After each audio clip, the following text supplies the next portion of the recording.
to my computer. Boom. So we are recording. Yes, Yeah. yes, y'all. You. Okay. Right. So I guess what I'll do is I'll kind of start out just kind of like introing the show, and then we can just jump in by introducing each other, or each person can introduce himself, and then we'll go right into the show. Does that work? Sounds dope. All right.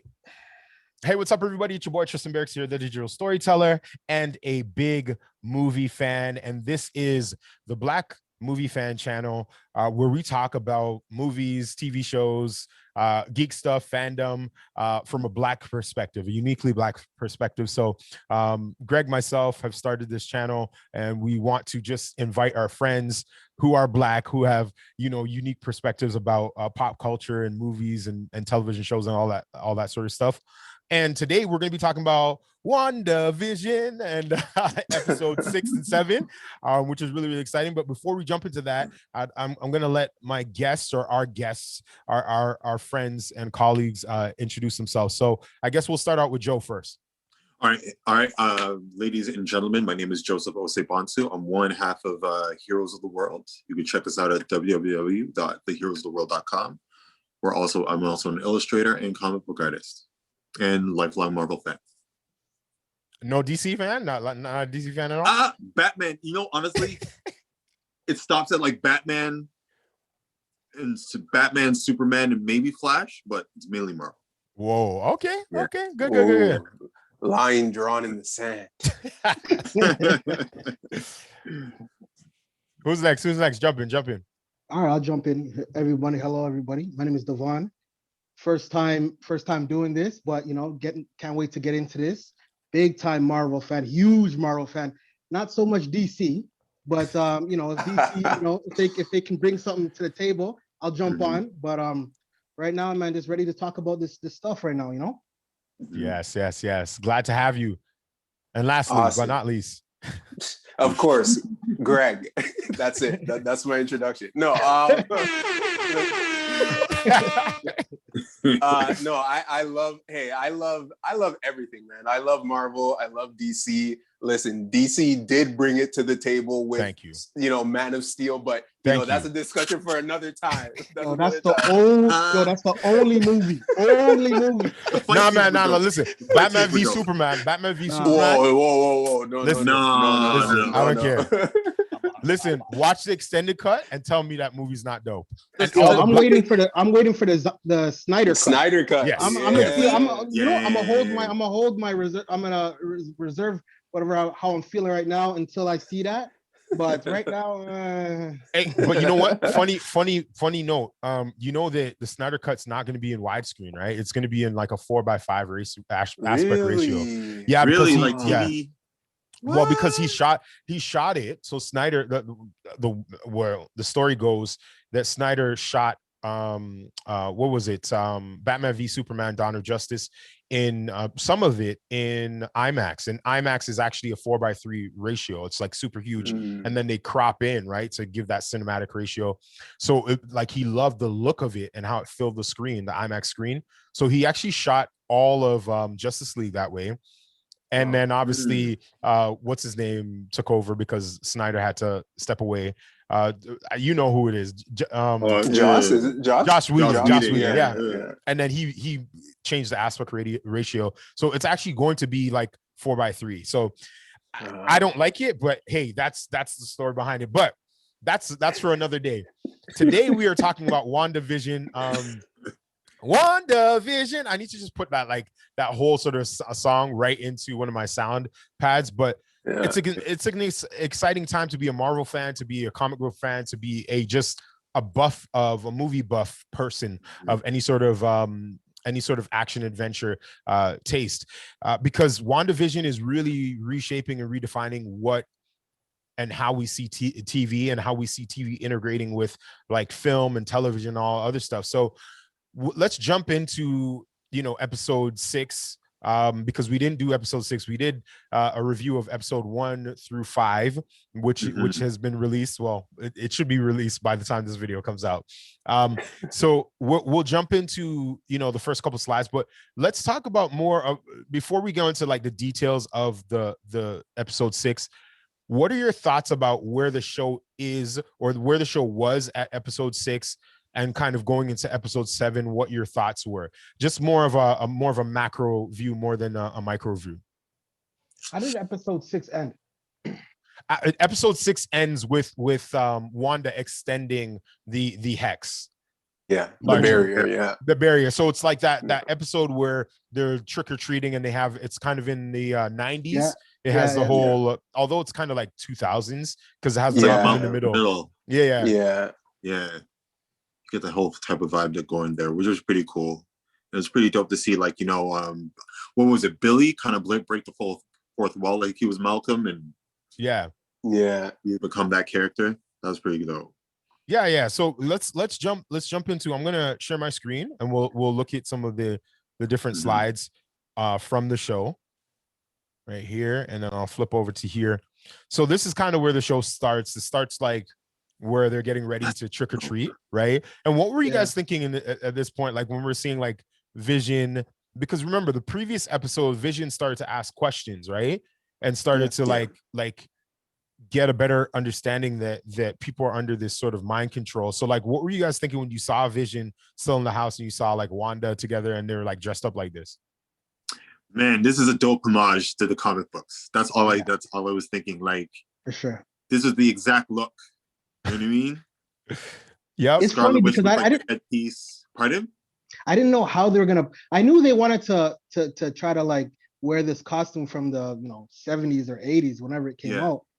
But I didn't know how they're gonna pull it off, because obviously it looks kind of funny, trying to incorporate, the 1970s or 60s Vision and Wanda to today. But the way how they did it worked, to be honest with you, man. It wasn't like it didn't seem out of place, Yeah. Well, it was like they're poking fun at themselves, right? And it kind of went back to the whole idea of like why, when X-Men get introduced to the Marvel Cinematic Universe, I don't want to see Wolverine from the 90s television show with the yellow and black uniform. Like, yes, it looked good in the comics, it looked good in the 90s.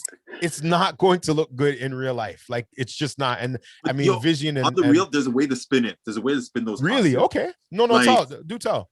Like, I don't know. I'm gonna try and pull it up, but they can kind of approach it the same way they did with like the Captain America suit, and like who else is there? Even like Spider-Man suit. It is Spider-Man, obviously, but they added a tinge of realism to those costumes, right? So I feel like they can incorporate that in the Wolverine suit, Cyclops, Storm, whoever. Yeah, go ahead. Sorry. No, go ahead. I'm just saying, I think in general, they probably you have to upgrade all the suits, but in terms of making identical, like how you have in WandaVision right here, you have them identical to how they were in the comics. The only way to do that without making it look stupid is probably to have like some kind of costume party or some kind of like event where it's like they don't even know what they're doing, but we do. You know what I mean? Yeah. It's kind of like this scene reminds me of the USO scene in Captain America: First Avenger. Yes. Where they had Cap in like the classic comic book suit. Yeah.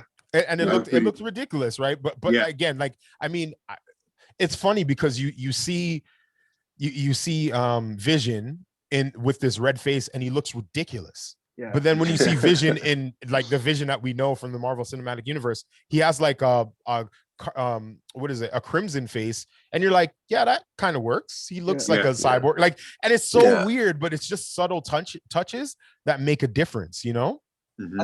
I think the reason why the Captain America worked because the movie was based in that time. Yeah. Everything, anything that was from that time, or any of his suit or anything like that would seem normal because that's just how time was, right?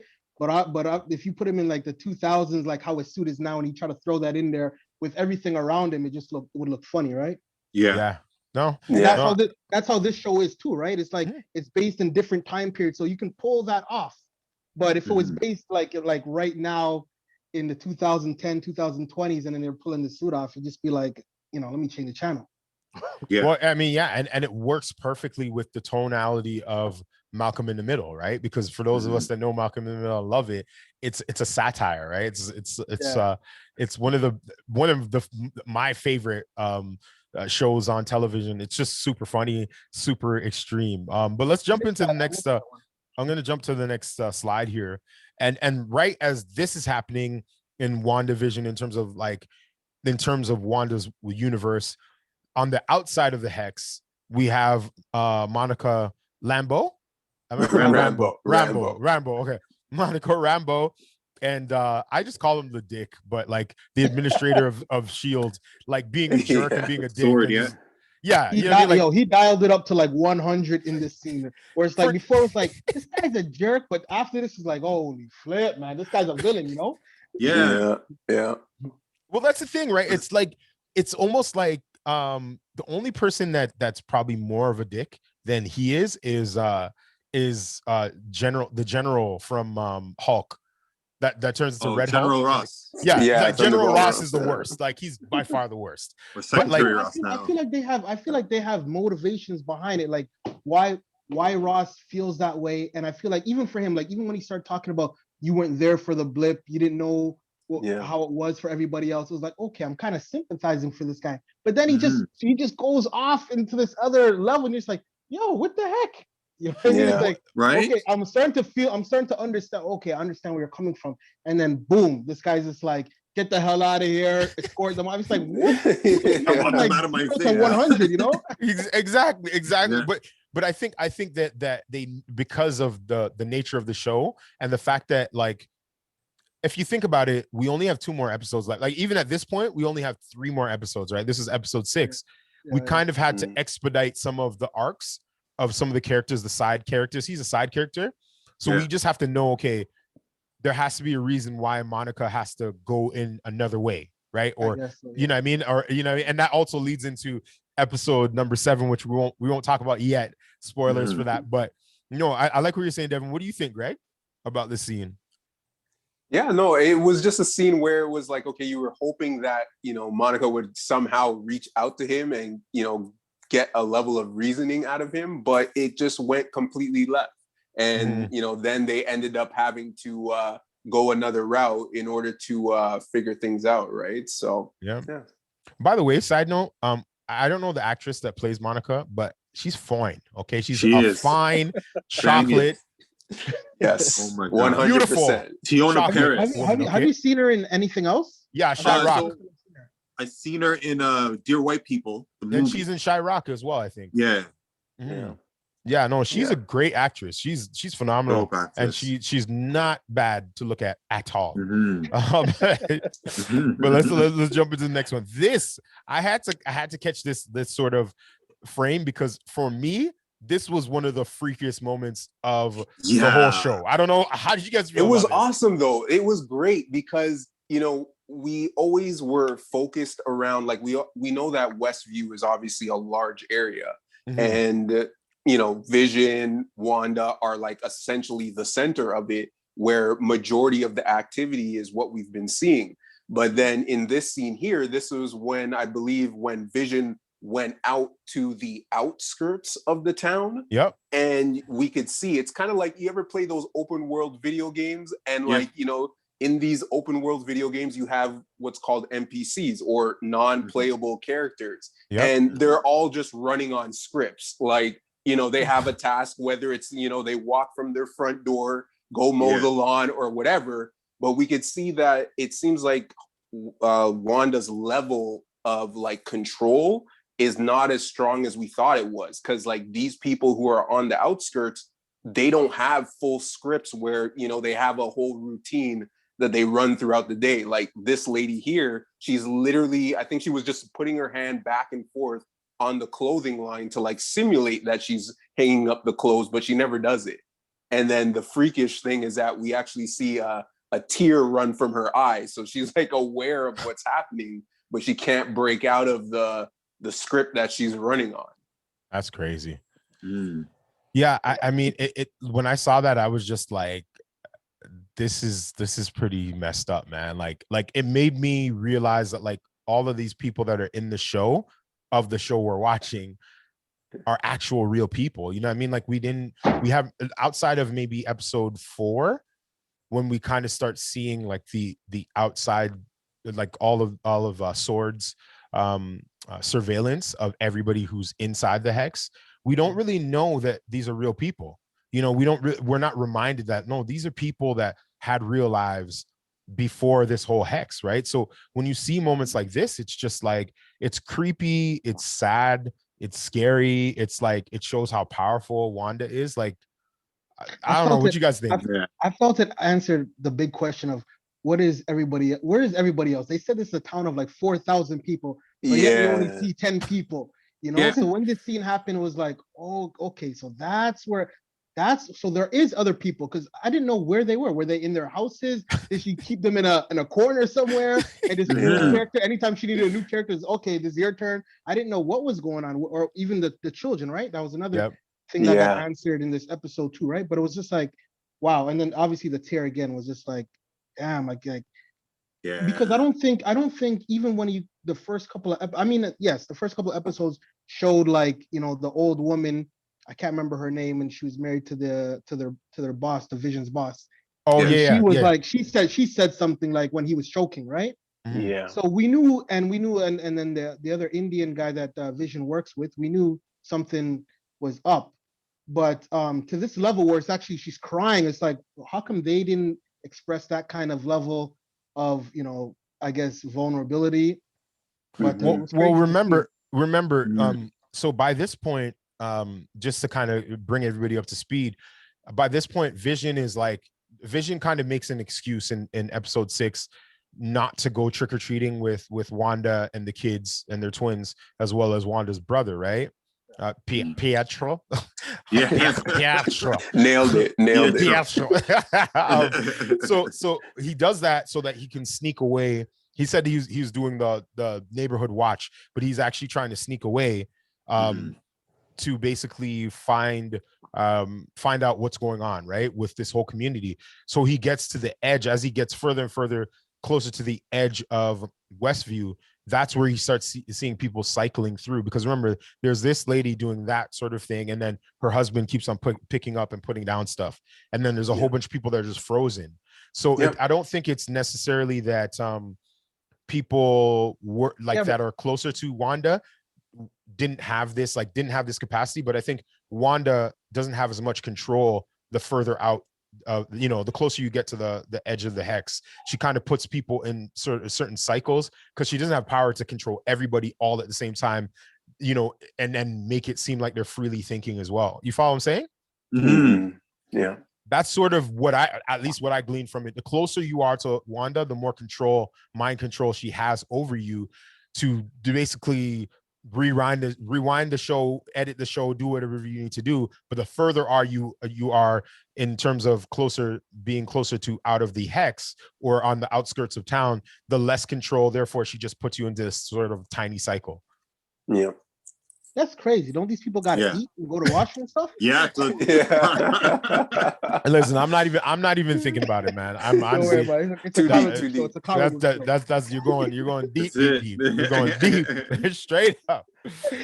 But yeah, no. So let's jump to the next one here.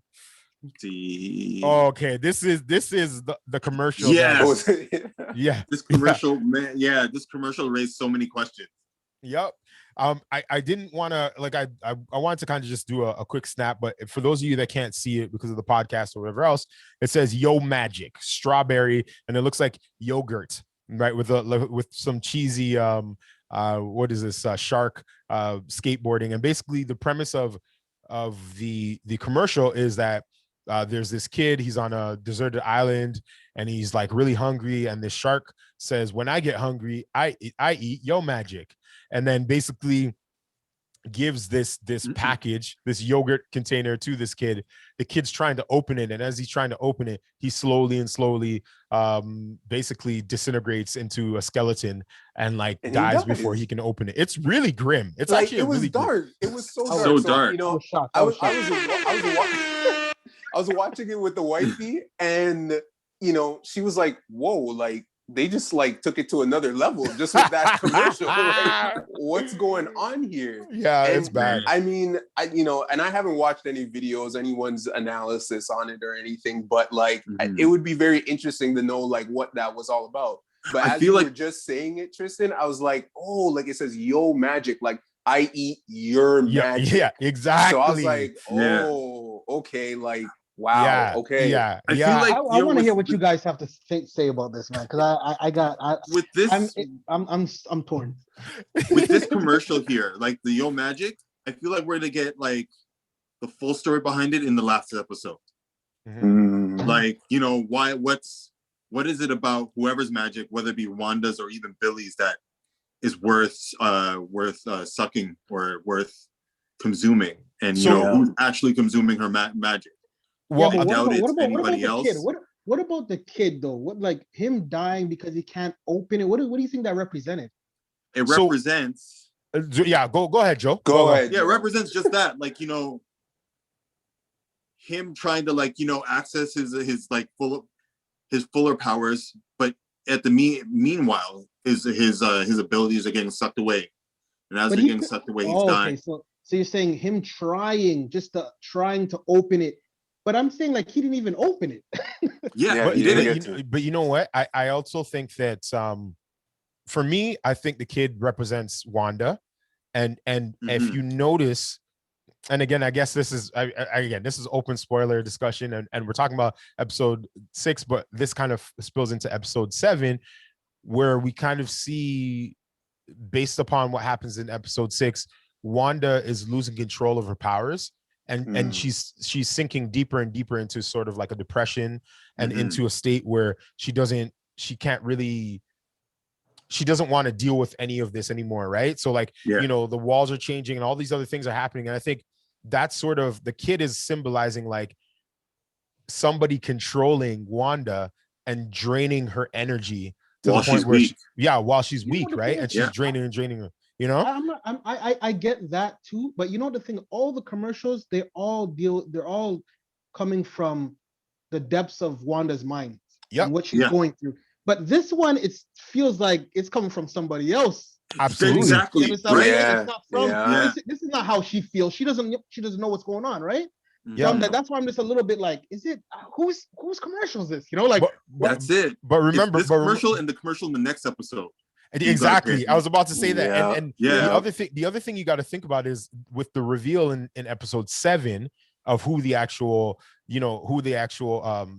antagonist is, then it makes a lot more sense, because we understand that, hey, although Wanda is super powerful and she can manipulate people, that doesn't mean that she's not she can be protected or can protect herself necessarily from being manipulated as well, right? So there's all this manipulation. And the other thing that you know, you got to throw out there too, just to think about, guys, is the idea of, are these commercials really what Wanda wants, or are these projections to Wanda through and then she's projecting it through the TV shows, the different eras? We don't It's know. the second one. I would have one. said all of them until this one. Then I was like, now I'm like, whoa, wait a second, this can't be from her, you know? Yeah. The rest of them before then, I was like, definitely is from her mind. All the little clues. But this one is like, this one was like, it was dark. My kid, my daughter was like looking at me like, Yo, I can't. did I that can't kid even. just die? Oh no. Oh man, let's go to the next one here. So we have Wiccan and Speed, which I'm gonna let the resident Marvel anthropologist historian Joseph take it from here and explain the importance of these costumes and characters.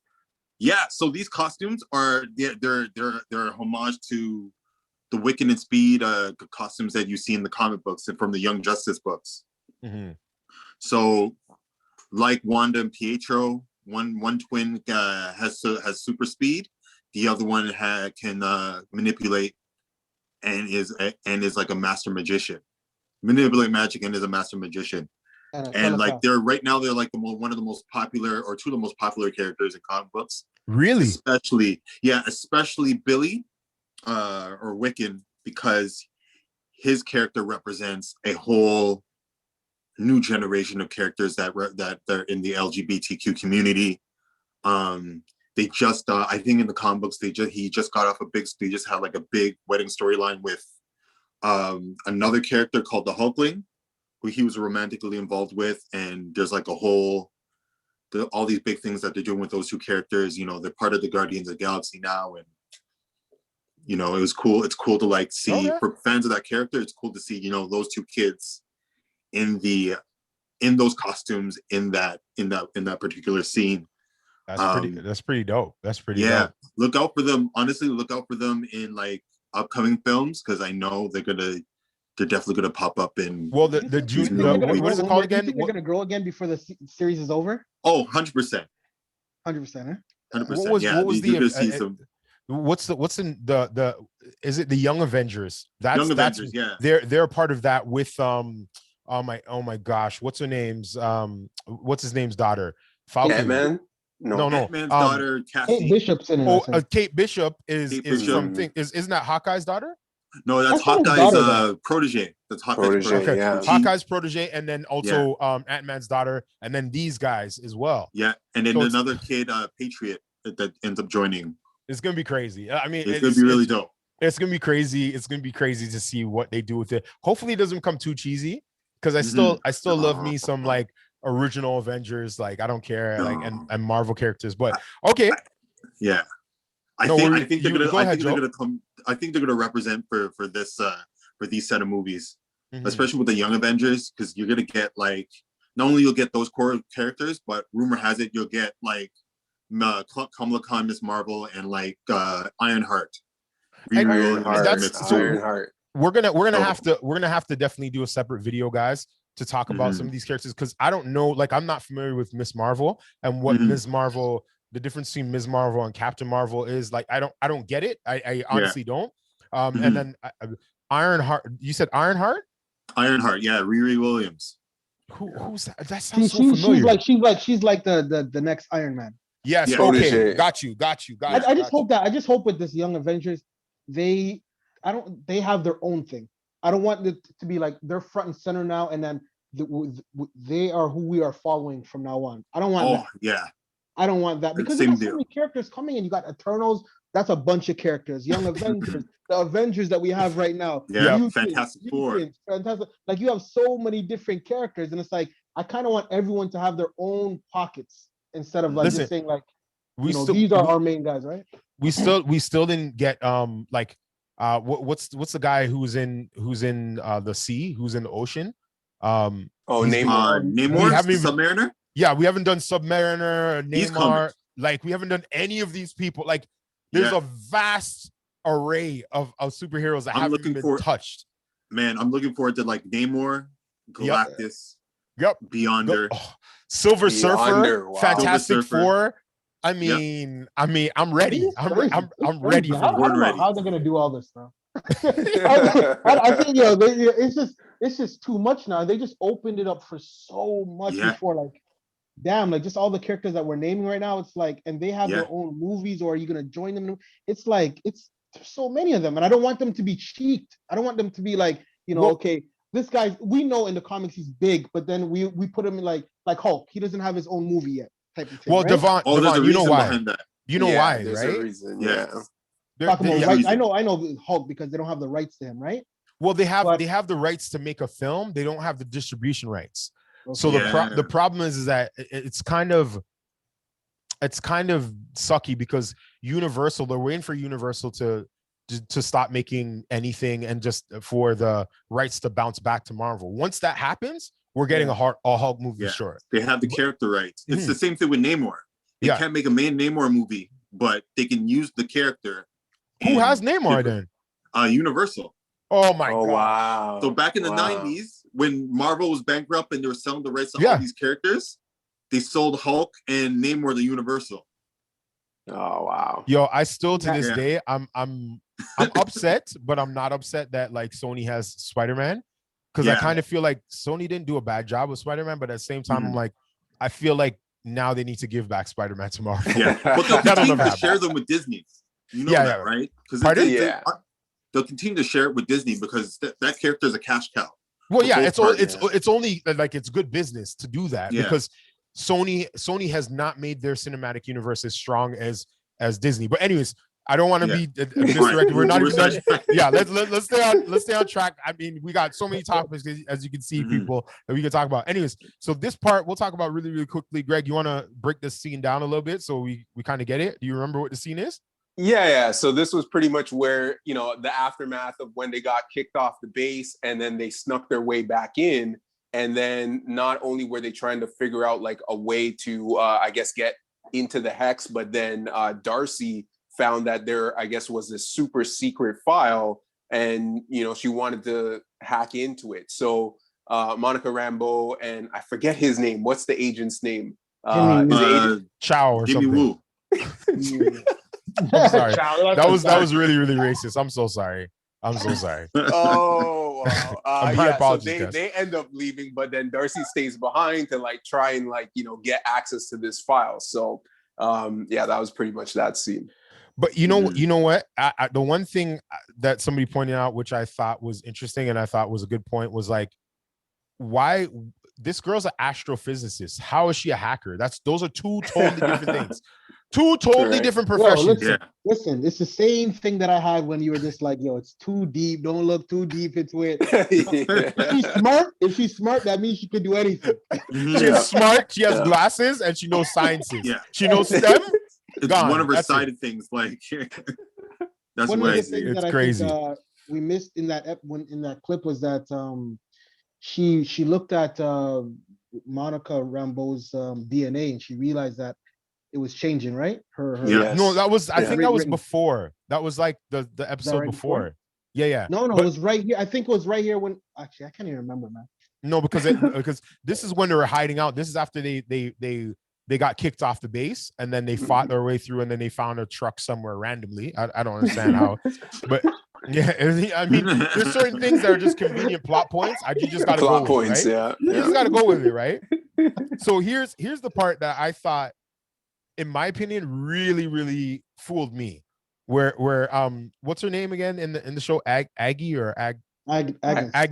Agnes, yeah. Agnes really threw me off on this because, in my opinion, I'm like, okay, she's driving and she's like looking like she's in the hex, and then she's like talking to Vision as if like she's trying to like tell Vision like you don't know that you're dead and like playing mind games with Vision. So we're all thinking as an audience like, oh, definitely she's in the hex. She's a prisoner as well, right? What were you guys thinking when you saw this? No, definitely. But okay, I agree with that, but I knew there was something up with her from time. Same here. Because she has the ability to think more than anybody else. Like even the time I think was in the previous episode when she was on the couch. Oh, when Vision was asking her. No, when she came in, I can't remember exactly. Sorry, man. When she came in and they were talking about the kids. I think this is when we just met the kids and they're starting to grow. Oh, the dog leash. Oh, when they were the dog leash in the kitchen. That was the episode 5 Remember, she was like, should we take that from the top again? I think. Yes. Oh, yeah. That was the facts of life. That was the facts of life growing pains. Nobody else has that ability to do that. So I knew something was up. And then also here, obviously we see from the stop sign where we can't see in this frame is that it's Ellis Street. And that's where Wanda was like telling her boys, don't pass this street, right? Yeah. So I was like, okay, but I'm like, at the same time, I'm like, why is she getting stuck when she has the ability to think? Like, is she really being controlled? I swear they're just playing games with us right now, man. But there's so many points where they're trying to misdirect the audience, and they did a really good job, because my whole thing is with Agnes, why would she say, do you want to do that over again? Why would she point Vision to like, oh, you're not dead, you're I mean, you're not alive. You're actually dead. Like it just to me, certain things from a storyline, like if you're the antagonist, which we're gonna give that away, why would you want to misdirect Vision? Like, what's the purpose of that? Other than the fact that you're really misdirecting the audience because the show, you know what I mean, wants you to think a certain way, right? So when you look at it from watching the show, it makes perfect sense in terms of all those opportunities to misdirect. When you're thinking about it as a character, it makes no sense if she's controlling everything or controlling Wanda, why she would want to give those tells. Yeah, you know what I mean? To confuse Vision even more. Is that what you're saying? That doesn't make any sense. Yeah. And then how does she know Vision's dead? Too. I think right? I don't know because maybe she knew that this was going to push Vision to leave the hex. Right?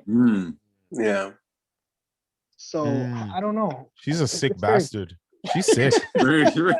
Because she knew that if Vision leaves the hex, then this is what's gonna happen to Vision. And this was a crazy moment. Because she wants full control over Wanda, and she knows that Vision's starting to learn, and she wants him out of the picture. Yeah. Right. So this moment was this was super surprising because when he started to go through the hex, I was like, oh man, like what's gonna happen? Because we know that he exists and he's alive within this reality. Like that's what we know. So I was just like, man, is he just gonna drop down when he goes out? Like what's gonna happen? Because we know that our understanding anyways at the time was that, everything that Wanda's created, it can't exist to an extent outside of the hex. And the only person we saw come out the hex fine was Monica. Yes, but she's alive. Like we know she's fully alive. Yeah, and we were already from previous episodes. We know Vision was dead and he was brought back to life somehow. That's the question. How is he brought back to life? I need to know that. That's the $1 million question that hasn't been answered. We're gonna find that out in the last episode. Yeah, I think last episode we'll find that out. But here, that's why I was like, okay, well, if everything, if he's gonna come outside of the hex, I was assuming that he was just gonna die. But what we saw instead was that he was able to exist because it seemed like the hex was still around him, like he was still had this shield of the hex around him, but it was pulling him back in as we saw him start to break down and get dragged back in. But he got to still have a moment of having a conversation with them, or not really a conversation, more so just why do you think that it was pulling him back in? So here's the thing. So check this out, guys. I got a great theory that I kind of pulled from John Campia and some other people, but it's a great theory. The reason why he can't live outside the hex is because he's not alive. He's not actually living, right? He was, remember, Wanda got pieces of him, got his pieces, and then somehow created Westview, and then in the hex, he became alive, right? But he's not really alive. The other thing about it that you have to think about is that everything that goes into the hex, so Wanda changes or the DNA or the matter into something different. So if it goes in as a drone, it's going to change into a toy helicopter, right? Yeah. So everything that goes into the hex changes somehow, right? Yeah. So she has the ability to change or to bring life to things inside that hex, right? So it makes perfect sense. Wait. You think she has the ability to bring life? Well, how did the twins come about? I don't know. Still a mystery. I don't know. Still a mystery. Hasn't been answered. I don't know about that episode. But what about the fact that when she extends the hex, Vision becomes alive again. He wakes up again. He doesn't die. So as long as he's in the hex that she's managing, he's still alive. Meaning she had to have brought him to life, right? I think the key thing to remember is that, and when I was watching it with Wifey, I had to give this explanation as well. What Wanda does it's not an illusion. We have to remember her ability is to warp reality. Yep. Exactly like the what is it? The one Infinity Stone that the reality stone. The ether. The ether. Yeah, like that's exactly what she has. Like she has the ability to warp reality. I'm a bit confused. Which is kind of weird. From the reality stone or from the mind stone? From the mind stone. That's what I was about to say. And that's what's messed up is that, you know, she has all of her abilities and her powers are like basically should come from the reality stone. Yeah. But it came from the mind stone.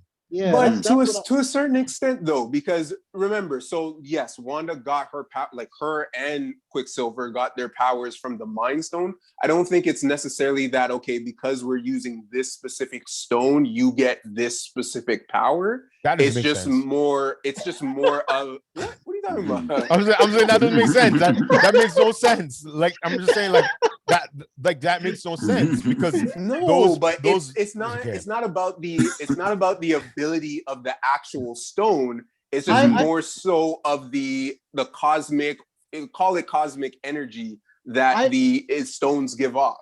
I understand because obviously Quicksilver got his ability from the Mind Stone and they don't really go together. I understand that point. But damn, her abilities are mimicking exactly what Thanos did when he had the Reality Stone. Exactly. It's like I don't know. When he dealt with the Guardians of the Galaxy in nowhere, right? Yeah. That's basically what Wanda did. Infinity War, But the other thing I want to add, because I know Joseph said this in our last review of the show, was he said in the comics, make no mistake, Pietro and Wanda, their abilities they're mutants. They're enhanced. They're enhanced humans, right? So who's to say that, you know, when they were working with Hydra wasn't doing tests and just the Mind Stone allowed them to unlock their abilities, not give them their abilities. That's it. That's interesting. You're opening a can of worms with that one right there. Yes. What are you trying to say that mutants existed before? Yes. It was just dormant. We don't know. We don't know. I feel that it's dormant. How else? I think go ahead, Joe. But then think about it this way too. The Mind Stone also created Ultron, if you think about it. Yeah, that's true. Like it gave Ultron. Tony and Banner used the Mind Stone to give Ultron his personality. So yeah, but that Mind Stone and Ultron, I could see that because Mind Stone giving this guy basically a mind of its own. I could understand that works together. But the other one, I'm not sold on. I'll tell you that right now. It's cosmic energy, man. That's what you got to go with. Cosmic energy. Why is her powers red when she gets her ability from the Mind Stone? I don't understand. And the Mind Stone's yellow. They're locking the mutant powers. Okay, but remember in Captain Marvel, Captain Marvel gets her powers from which stone? Isn't it the space Tesseract? The Tesseract, which is a space Tesseract. Yeah. Like, you know, should she technically have the ability to teleport? Like, yes, she should. She should. No, but here's the thing. And she does, in theory, she does, because she has the ability to like fly like warp speed, basically the speed of light type of thing. She has a certain amount of ability to move force and things of that nature. That kind of works within space, right? Space and time continuums, right? That's sort of where it still works. I think it still works. Yeah, I'm not. Listen. I understand what you're saying, Greg. I'm cool with it. I'm just saying, like, you could have made her powers like a different color, so it didn't throw us off or something. You know what I mean? Like, it messes with me. It messes with me. But it's like that in the comic book, right? Her constructs and everything, they're all red. So yeah.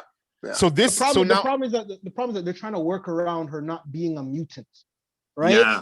But I think they're gonna retro that. Like they just remember, like just coming outside of the whole cinematic universe. The reason why they had to go that whole route is because they were like, listen, we're at a point where in the storyline where like the whole cinematic universe, like we have to introduce these characters. Like we can't wait for Fox or whatever to give us the okay. So we're just gonna call them enhanced individuals. On top of that, they can the whole legality of it is that they share the characters. Yeah. So there's certain Avengers characters that they share, Quicksilver and Scarlet Witch are one of them, so they can use them. They can't do. They just can't say that they're mutants. Yeah. At the time, Fox owned the rights to all those mutants. And that's something that we have to really be aware of, is the fact that, like, even as we're talking about all this and we're talking about, you know, potential of mutants coming into the MCU, this WandaVision, Doctor Strange, Multiverse of Madness, Spider-Man 3, Blade, all of these new movies coming out and these new projects, the Eternals, this was a part of his 5-year plan, like 4 or 5 years ago. So don't get it twisted. The X-Men are not coming for at least a good 5 years in terms of like years, I don't think I want to hear that still. I'm just saying because it was just, wait, correction, it was like 2 years ago that they landed the deal with Fox, right? Yes, but correction. So yes, we won't actually see like a X-Men movie, but it's guaranteed that we're gonna see characters like appear one-off here and there in other projects.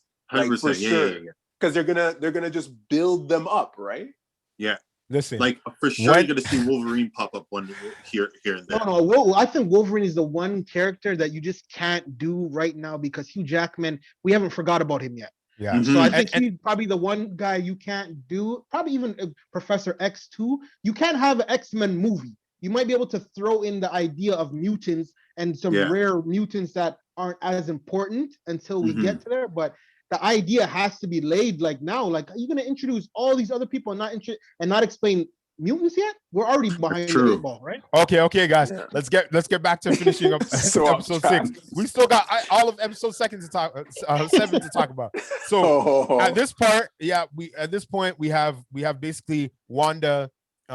What's his name? Wiccan runs to Wanda and says, "Hey, Mom, Dad, something's wrong with Dad. He's like dying or something." She stops everything and basically extends her grip on Westview or the hex, makes the hex larger, and then this is some of the sword team running away from the hex as it's growing and going into their main base, and they turn into clowns, right? And then it basically ends. You know, episode with 6 ends there.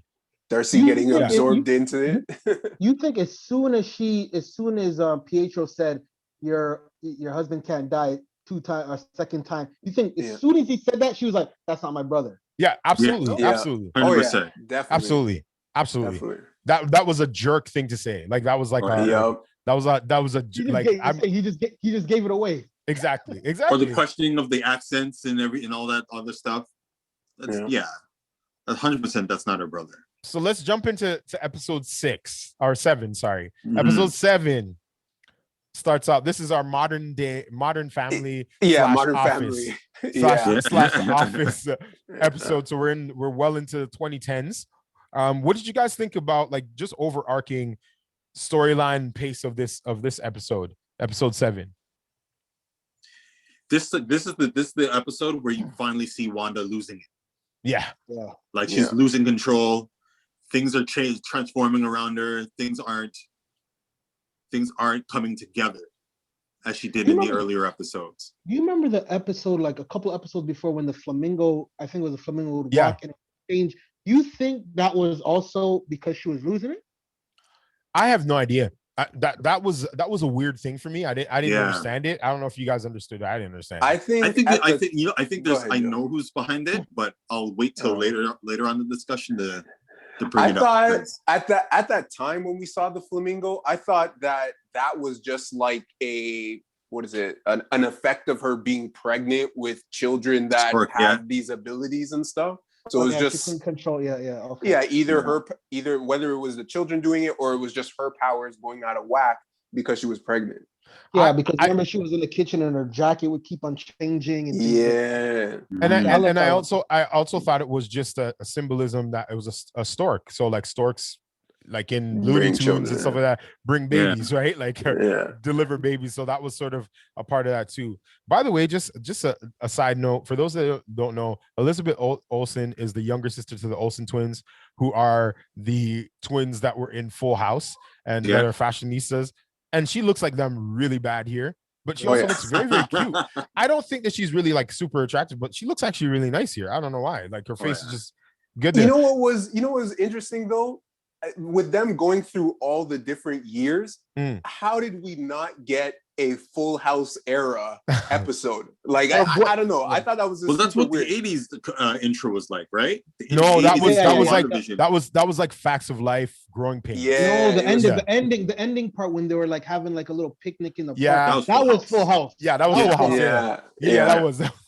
They mixed out on like Boy Meets World. Like that was a big show, you know. They should. But remember, so one of the things that people pointed out was all of the shows that they featured in the different eras, respective eras, were all ABC based shows.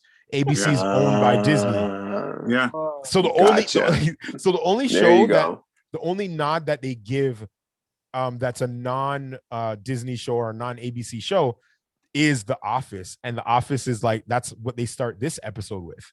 Yeah. But outside of that, it's Modern Family, it's Parks and Rec. All of that is ABC. Yeah. Which is owned by Disney. It's listen. We need a research guy. Where's our research guy in the back? Right? Yo, listen, man. I'm telling you, all of this is cray. But let's jump to this. So this point in time, everybody's making a big deal about the engineer, right? What did you guys think about this engineer reveal? And is this really the engineer? I don't think it's engineer. No. But I mean, Marvel just be playing games with us, just making us theorize and do that. But I just don't think, I feel like they're gonna throw that in the last episode, and it will be somebody of significance. We may not see them, but at least like you gotta throw a name out there. You know what I'm saying? But my whole thing is, if Monica Rambeau said, "Oh yeah, my engineer is here. They're just over the hill. My guy's here." I don't know if she said that. I don't know if she said it. She goes, "My guy," but I don't know if she was talking about the engineer. I'm not sure. Okay. I'm not sure. Yeah. Okay. Well, this is them heading over to the engineers or to whatever that is, right? I didn't show the part where they have the rover, but basically they finally have some I guess you could say some good guys from S.W.O.R.D. that are loyal to Monica Rambeau, and they meet up with them. And then this part, they're part of S.W.O.R.D. and they're just going against the other guy. Yeah, they're loyal to her mom, basically. Yeah, and they don't like dicks, and that guy was being a dick. So that's it. What did you guys think about these scenes with Darcy and Vision? I don't know. I'll let you guys. I didn't think the acting was that good. I'll be straight up, man. I thought her acting, like she's had better scenes, but I thought the acting in this wasn't that good. It just felt like a lot of filler. Like really, we wanted nothing really like Vision was like spending a lot of time like trying to talk to her. It was like, okay, you already like broken people out of the script or out of the hex, like just touch her head, like let's get the conversation going and like reveal everything. So it took some time to get to that. They wanted to throw in all this comedic stuff with the guy who thinks he's a clown and like trying to bring him off somewhere. And that was the guy that was the head of the he was like the henchman. He was like the henchman of the guy of S.H.I.E.L.D., like the second in command. What's that guy's name? I gotta know his name. Director something, I don't know. Hayward. But you know what? It doesn't matter. Director, who cares? It's just director. We can call him Director X.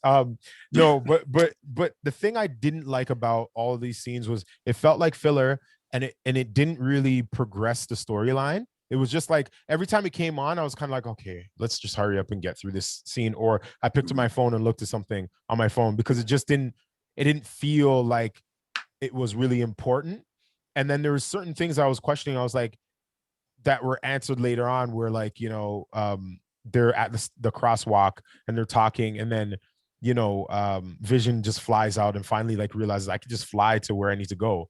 Yeah, and it was like, why didn't you do that from the start? Yeah, but I'm also thinking like, why didn't you? They have to show that like Wanda or whoever was trying to stop them. Yeah, from getting home, right?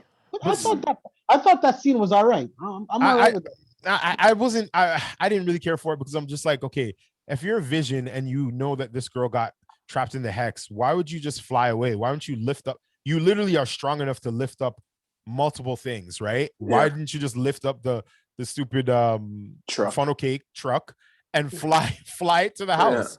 You know, that's what I'm saying. I feel like he doesn't even know his powers right now. That's kind of how I felt. Like, you're right. Like, he didn't move. Like, why was he could have just picked her up and just flew home. Instead, he's like getting in the car and he's like, I'm like, what the heck is going on? It's a sign that he still doesn't remember who he is. That's good. He has like no memory of like of his powers or who he was before all this had happened. You know what I mean? And Darcy was the one to kind of explain to him, okay, before this, you were your main AI was Jarvis. Mm-hmm.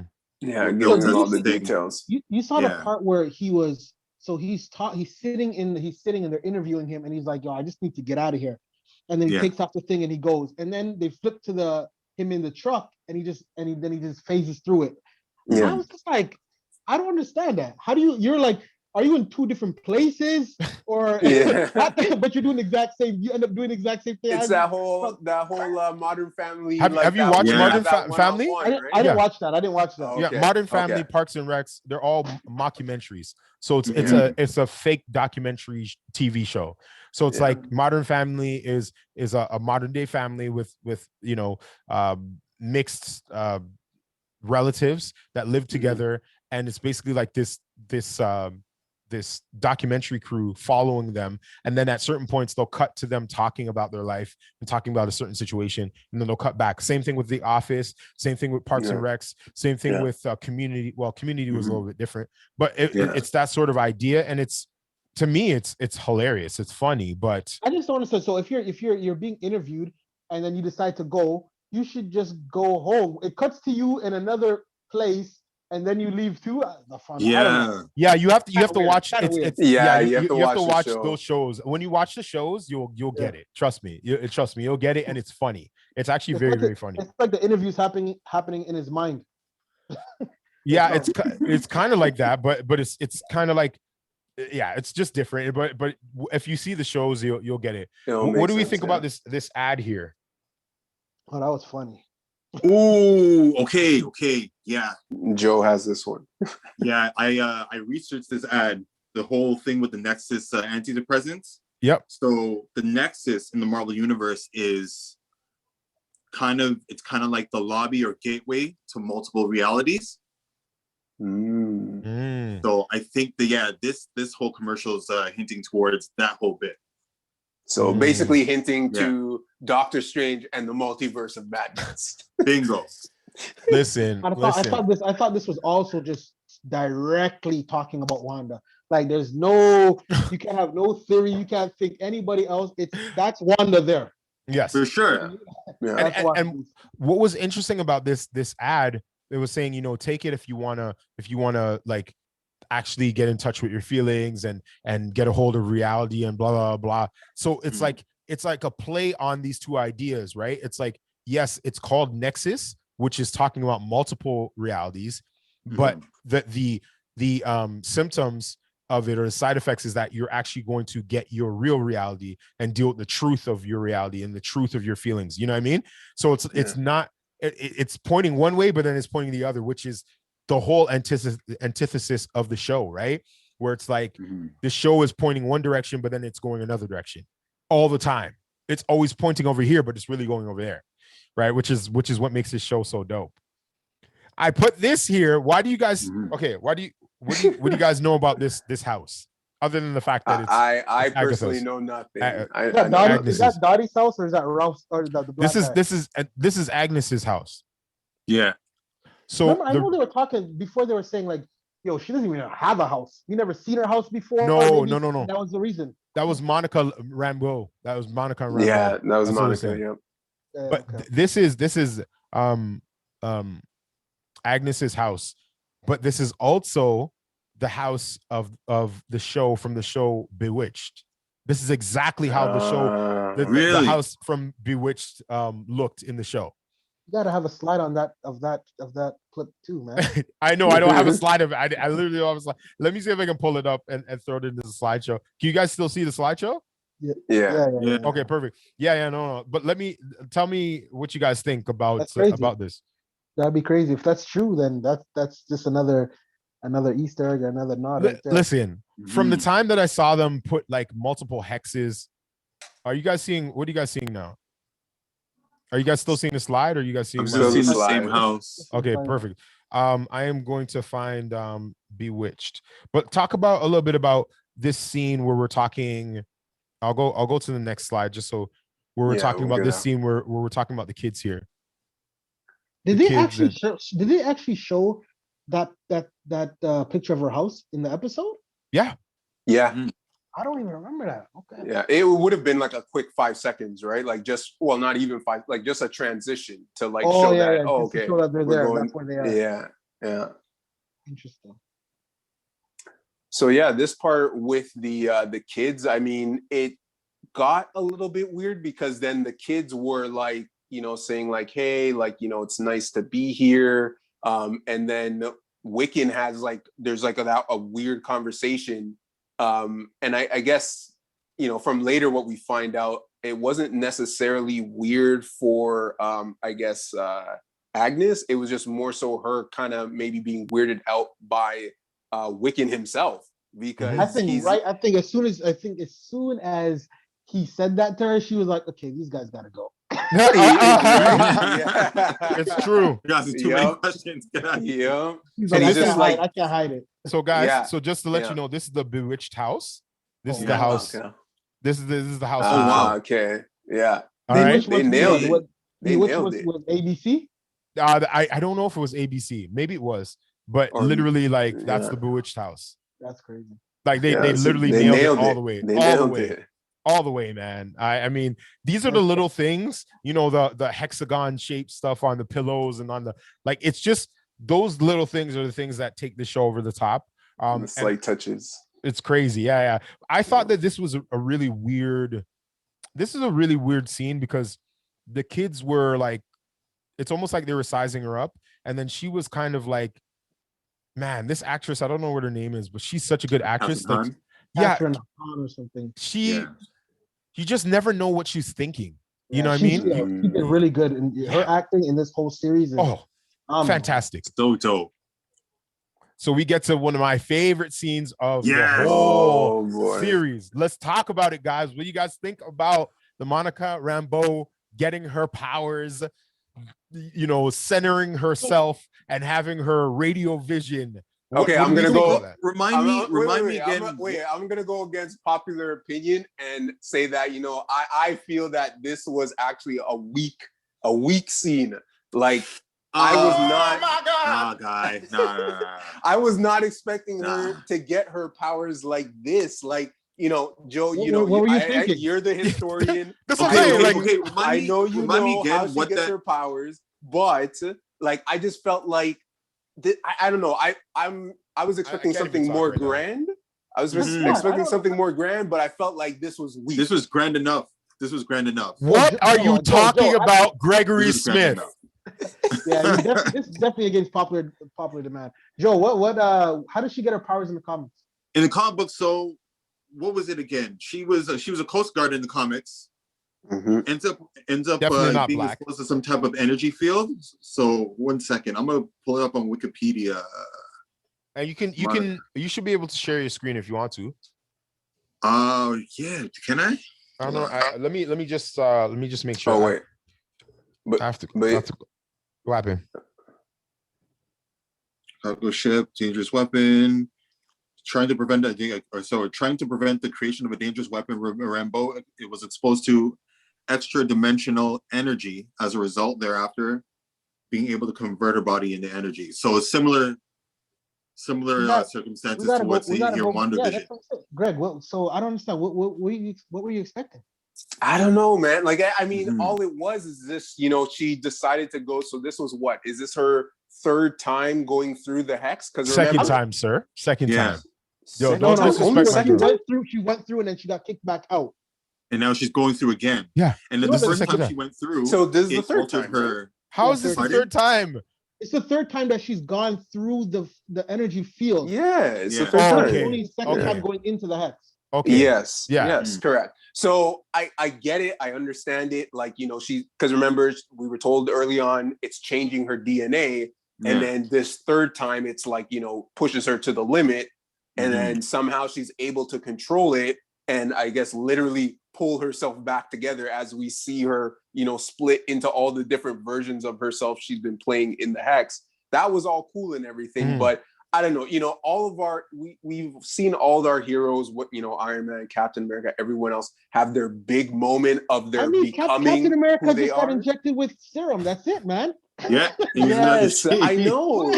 But No, even still, Greg wants a full movie still, for this black woman. I want not a full movie, but at least some kind of like, you know, some kind of sequence to like, you know, really show her off. And maybe, you know what, we're gonna get that in Captain Marvel 2, because that's where we're gonna see Monica Rambeau next. But she's the level of Luke Cage and Black Lightning. Okay, none of those characters are gonna get anywhere close to a full movie. Nobody's gonna go see. I don't know. You're not even gonna go see those movies. So stop it. Like, what we doing? Stop it. Two things that came to mind when she got this. The first thing I was like, yo, so does that mean that anybody that goes into the Hex 3 times gets powers? I was like, but see, you know what? I think that what Captain Marvel 2 is going to show us, because I'm sure we're going to get more of Monica Rambeau's story, because if we remember a little bit back when I think it was when she first came out, when she came out of the Hex, and, you know, she got picked up by by Sword and they were examining her. There were times where they were talking about Captain Marvel and she felt some type of way.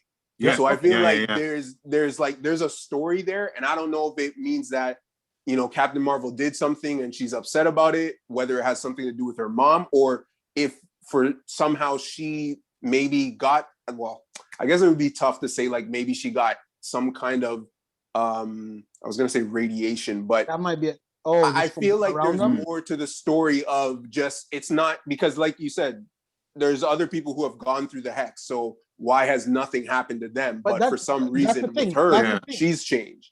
That's the thing. My second thing is that, okay, well, first of all, even when this whole sequence was happening, it was basically, you know, they're setting her up to be like a Captain America type hero. Like, you're damn, you know, straight. Black woman magic. She'll sacrifice herself for everybody. And in the sequence, it was like, I think it was like, even when in Captain Marvel, when it was like this, all the sequences when they're showing how she would keep on getting up after being beaten up or something like that, or falling or something. Yeah. This, they had like, they said something like basically indicating that she has strong will. Maybe somebody else would have died in this situation or they wouldn't have made it.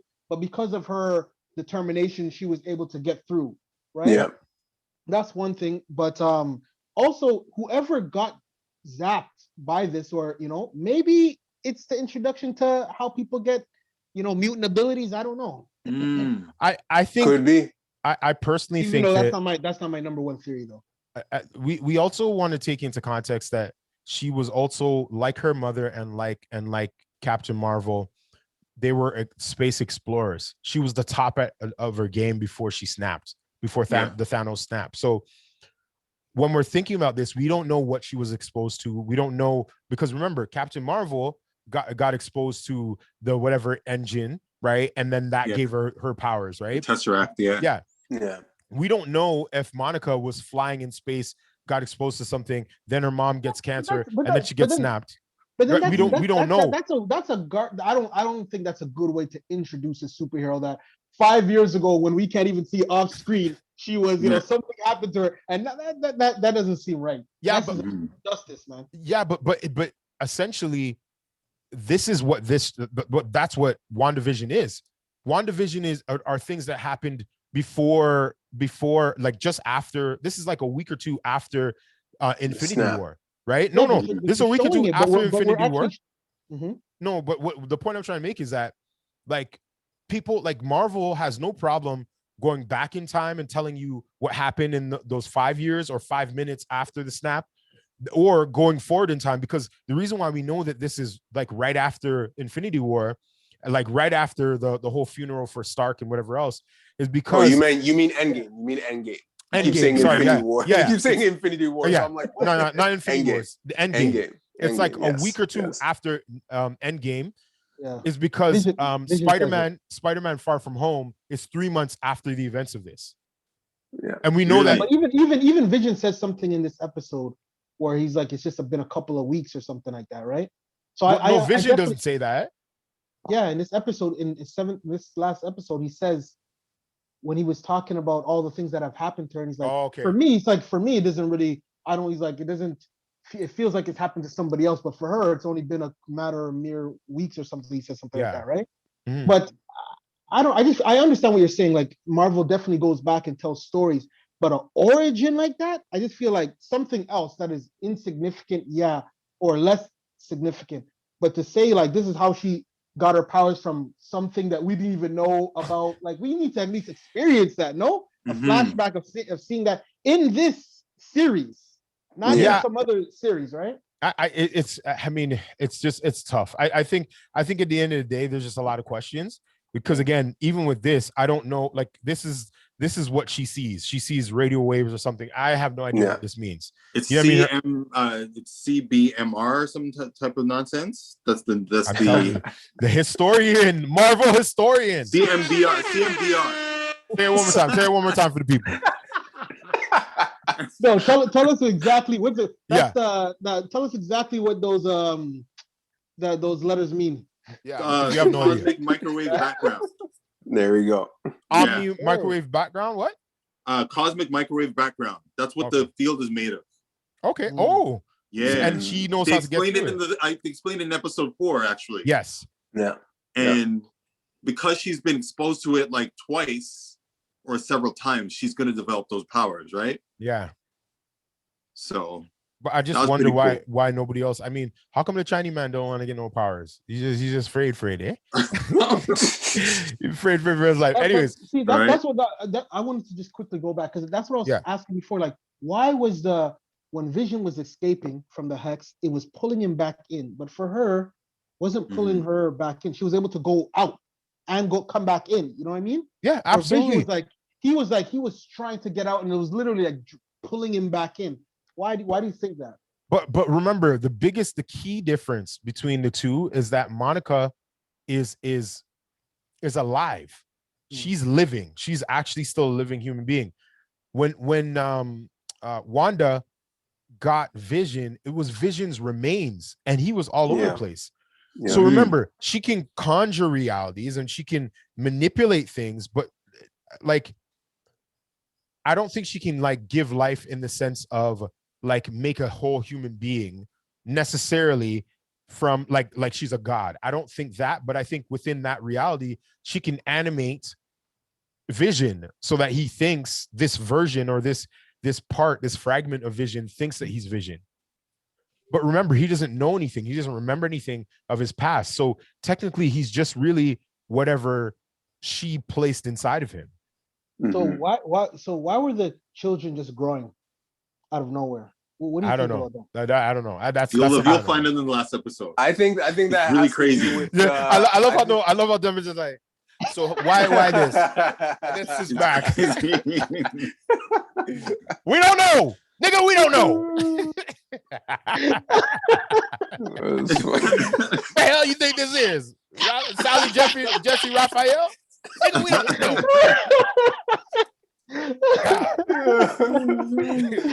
Well, let's see here in the Wikipedia placement, page number 8. Right. Next slide. All right. All right. Let's go.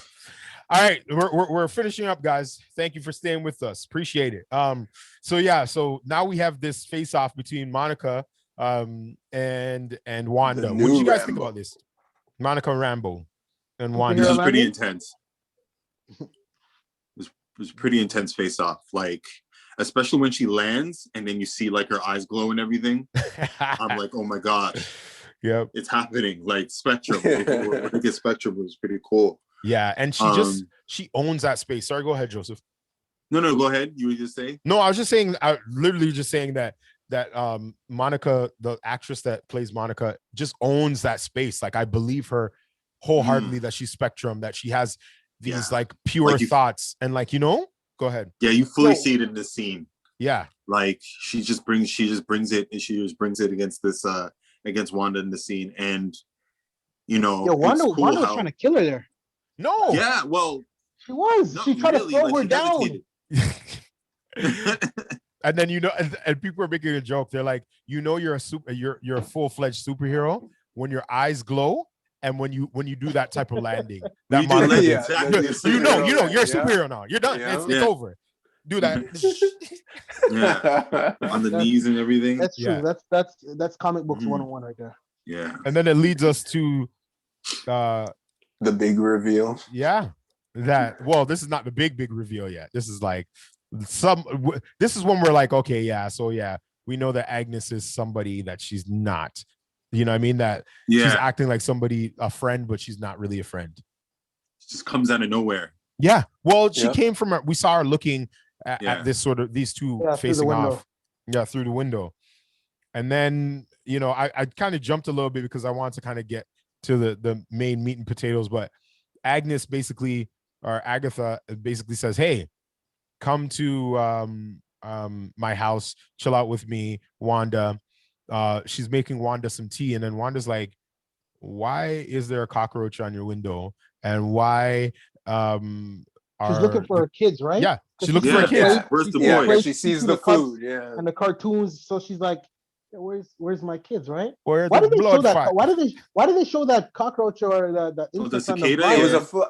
Yeah, wasn't it a fly? Was it a fly? It looked like a roach. It was not a fly. It was like a roach or something. Jamaican roach.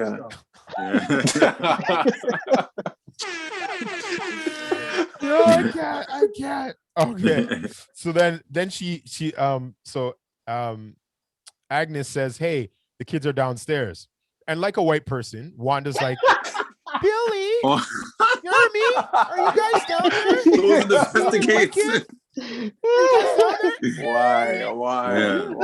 The scariest basement to go into the scariest dungeon. What were you guys thinking here? Were you guys thinking white people in every single scary movie? I was thinking. Yeah, but I don't understand because white people, it's not like there's some brave people or something like, I'm gonna go downstairs no matter what it is. I'm gonna save everyone. They're scared as hell, but they keep on going. Yeah, I don't understand it. I don't understand it. So what I took pictures of this because I wanted to know if our local historian, Marvel historian, knows anything about these markings here. The marking, okay, let me zoom in. CSI. Yes, sir. That's pretty dark. I don't know, man. Yeah, honestly, I gotta research more of this stuff about that particular character. Yeah, nobody knows. I mean, yeah, I certainly didn't know. I know in the comics they make her old. You think she is very old, and maybe her draining powers makes her younger or something. I don't know. Could be. I personally don't want her to be too old because I think that would. I know. I like her how she is. Yeah, it'd make it turn into like a WB network kind of show, like seeing her turn old.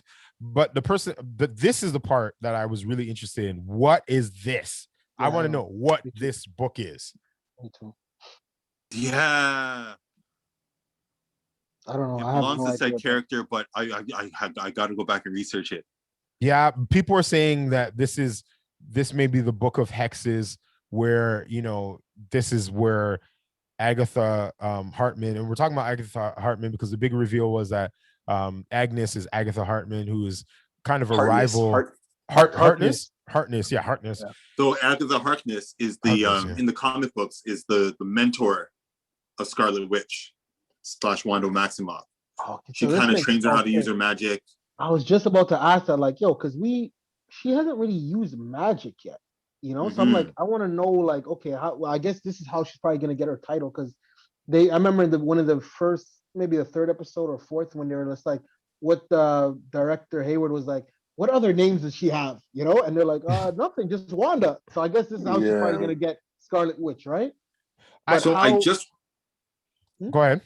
Sorry, I just researched it. So that book is known as the Darkhold. No, but they were saying they were saying that that book is not the Darkhold because the Darkhold shows up in Agents of Shield, and they were saying, John Campion and some other people, they were saying that basically, Feige, what's his name? Yeah, Kevin Feige hates Agents of Shield and hates all of the Marvel TV shows and wants nothing to do with that. Therefore, it can't be the whatever the hold is or whatever, because he doesn't want to be connected to that. But at the same time, people are saying Samuel L. Jackson showed up in Agents of Shield.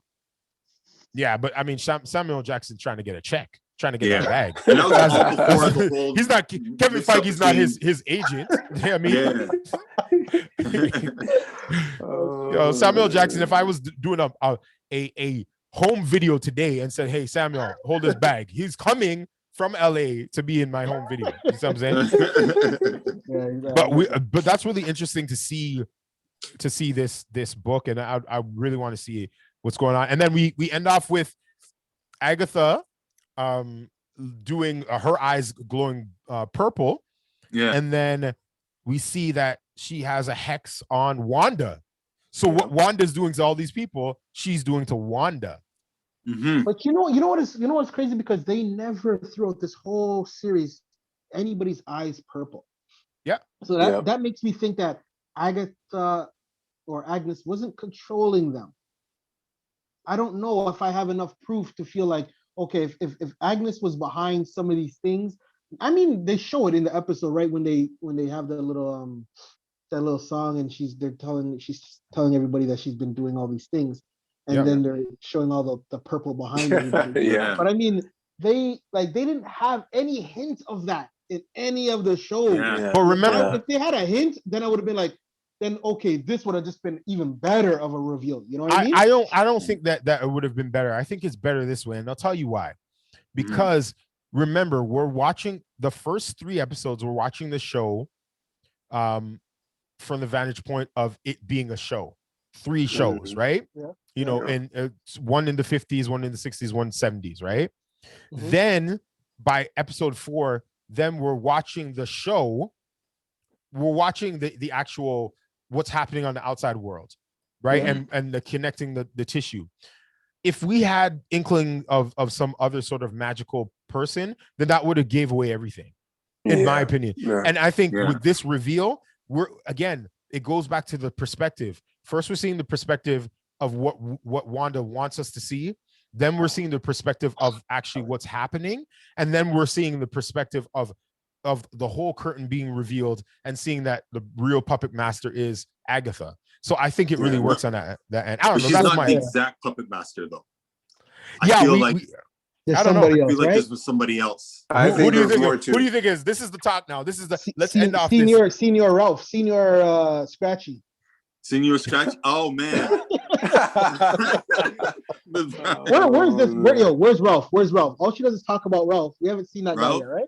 Yeah, her husband, right? She keeps mentioning him, but we never. I think Ralph is Diablo. Or Mephisto. Mephisto. Yeah. Mephisto. It's 100% Mephisto. Like, you think? Yeah. And then Pietro, I think Pietro's Nightmare. Really? Dude, you think they're gonna do all 3 of them in one show, bro? Yeah. Wow. But then what? But Nightmare, from what I understand, Nightmare can't exist actually in the physical world. He really? So that's what I like based upon some of the other videos I've watched. But that's the comic book description for him, right? Like, we would always say, Marvel will tweak things for the TV shows and movies, right, to fit it into their narrative. So what is the whole intrigue with the children then? Oh man. I don't want to spoil it for y'all. Yeah, don't spoil it. Don't spoil it. Because those children. I'll just say that I think that they're there just because it's all a part of giving Wanda what she wants or what she thinks will make her happy, right? As far as I know, and then taking them away, right?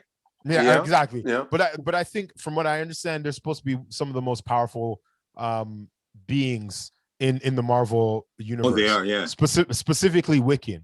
Wiccan's supposed to be like better than Xavier. Anybody, in terms of that. So for a time, that's crazy. For a time in the comic books, he becomes the Sorcerer Supreme. Oh wow! Takes over that title from Doctor Strange and has like the cape and the eye of Agamotto and everything, which is pretty cool. But that's nuts. So let's jump out. I'm gonna cancel this screen share and just finish Hold on a up second. here. So if they're gonna bring like Nightmare and Mephisto, you think they're gonna bring that to like they're gonna bring them also into Doctor Strange's movie? Oh yeah, those- Yeah, Aren't for those, sure. Doctor sure. Strange enemies anyways? Yeah. Mephisto and Nightmare for sure. Yeah. So Yeah. sorry, go ahead. Agatha Harkness has appeared in Doctor Strange a few times, but it's mainly like Baron Mordo, Nightmare, and Mephisto. So why do you think that Pietro is Nightmare when we clearly seen that she was controlling Pietro? That's a good point. I think that's what it's another like what was it, lead off, or it's another throw off. So she's throwing us off. Yeah, You know misdirection. Yeah, you know another definitely misdirection is when Monica gets out of the first time she gets out of the hex, and she's like, it's all Wanda. The episode ends. Yep. Yeah. So everybody's thinking, okay, it's Wanda doing this, right? But Yeah. then we have this ending where it's like it's all Agnes. Is it really? I don't know. Yeah. There's still 2 more episodes. Right? Here's more the thing I will left. say. Here's the thing I will say to kind of wrap up, guys, is that I have a hard time believing that it's just Agatha, but then also I have a hard time believing that it's like 3 enemies like for one show. I think if anything, you might add another person to that, because technically in the comics, Agatha is actually friends with Wanda. So there has to be motivation on Agatha to do this to Wanda. Why would she want to do this to Wanda? You know, what's in it for her? So Agatha's a distraction. Go ahead. Mephisto and Nightmare, are they friends? Do they work together? Or are they 2 separate enemies? Because it seems like everyone's working together, except everyone's working together and they're trying to get Wanda on board. I don't know. Yeah. I feel like, I think they are 2 separate enemies. Like Doctor Strange is, I haven't read too much Doctor Strange, but I recollect that, he's faced them on 2 different occasions. Like Mephisto at one point, and then Nightmare, more so Nightmare than Mephisto, but remember they're not big enemies, so you need a bunch of them to be able to like make it a movie, right? But here's my thing about like Agatha and the bigger bad. So Agatha's the distraction. So remember how we were talking about that commercial, the one commercial in episode 6, where the kid's trying to open the yogurt and then he withers away. Yep. So imagine, what's her name? Agatha Harkness as the distraction for Wanda. She's doing all this to Wanda. Meanwhile, snap! The bigger bad is feeding off her energy, her magic. Yeah. You know what I mean? Because Nightmare, because Nightmare, his whole premise is he only exists off of people's fears and off of people's like basically people's dreams and fears. So if you don't dream and fear him and whatever else, he can't exist. But then the distraction is the yogurt, trying to open that yogurt, right? Which is Agatha, because Agatha is like more of a smaller, she's really an ally / gray enemy, not really an enemy, but there's some like, so, oh man, that's Joe, you just opened up something else there. That like, look at Devin's man. Devin's like, what? I wish I had that feeling you have, Tristan, right now. I don't know. Well, listen, guys, it was great talking to you guys. Listen, we want to know what your thoughts are. Please comment below, like, share, and subscribe to the channel. Tell us your theories, your fandom thoughts and opinions. You can follow us obviously here at Black Movie Fan, as well as follow us on social. You can follow me at Tristan Barracks. Where can you follow everybody else? Greg, where can we follow you? Social media coming soon. Next. All right, cool. I'm gonna have to piggyback on that right now. It's coming. Oh Lord. Okay. Joe, where can we follow you? You can follow me at two separate places. So most importantly, the www.theheroesoftheworld.com and www.joeosebantu.com. You can follow me on Instagram at Heroes of the World and also at JO83. Dope. Well, listen, guys, stay positive, stay focused, and stay blessed. Until the next time, peace. Peace.